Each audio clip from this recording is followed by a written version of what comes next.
Olukalala lw'abaserebu abalokose ne bakyuka okudda eri Mukama Katonda lwongedde okugaziwa. Nina Nankunda ayongedde nayo kikakasa nga kaakano naye bw'ali omulokole wawu n'olwekyo ng'akikonfaminze era n'ategeeza abamukkiririzaamu nti bakkirize oba bakigaane.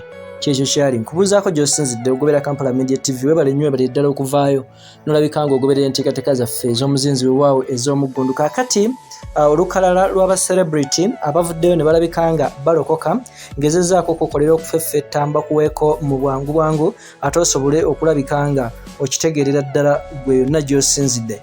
Bano nno ekiyinza okuba nga abasinga kibagatta oba oliawo abavuddeyo ne balabika nga balokoka oba nga bakkiriza okulabika nga bayingira eri omwoyo wa Mukama n'enneeme bajjule, kwe kubanga abasinga ku bonna babaddeko mu biragalalagala naye Katonda oba oliawo n'abasaasira ne balabika nga bakyuka okudda gy'ali. Kakati nno nja kusookesaako ewa mwana muwala Luzinda yavaayo n'alabika nga naye alokoka mbagirawo. Nja kutwalako ewa mwana muwala Nankunda Nina oba amanyiddwa nga Nina Roz naye yavuddeyo olunaku lw'ejjo n'alabika nga Nankunda Nina Roz naye alabika nga abatizibwa Bishop Arnold Muwonge.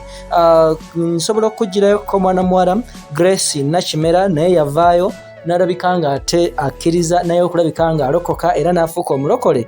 Era nkusembyeyo mwana mulenzi Qute Kaye naye ate eyavaayo n'alabika nga alokoka. Kati bano nno oba oliawo si kyangu okuvaayo kukola decision efaanako bweti kubanga obulamu bw'abaserebu bumanyi bubaamu ebintu bingi ebisoomooza bingi, naye bano bavuddeyo ne balabika nga basalawo okulabika nga ate badda eri Mukama Katonda oba oliawo basobole okulabika nga obulamu bwabwe babuwa Mukama Katonda. Embeera bwetyo bweri nga wemba kutegeezezzaako Nina Nankunda, Qute Kaye, Nakimera, Luzinda ate ne mwana muwala Nina Roz bonna kati balokole, n'olwekyo katubasuubire okudda mu mwoyo wa Mukama enneema oba bakola ekkereziya oba bakola amakanisa oba ate badda ne bakyuka eri Mukama Katonda ne bafuuka abasumba oba abalabirizi. Ekyo kinaabeera kirungi nnyo nnyini ddala gwe asinzidde yonna okutulabika nga otugobera. Gamba yakumire Kampala Media TV yenze Ssemaganda Moses Hope. Subscribinga, likinga, sharinga, commentinga